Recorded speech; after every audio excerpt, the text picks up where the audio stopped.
And the old school tactics work in times when you never had social media and easy access to information.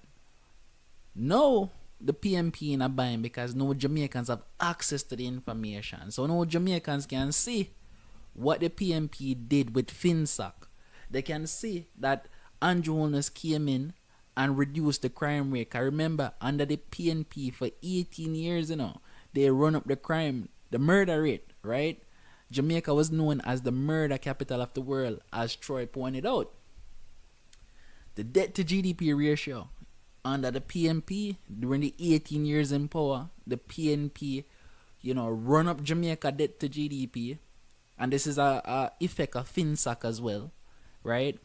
And while other Caribbean countries were growing, Jamaica was sluggish with 0% GDP growth, right?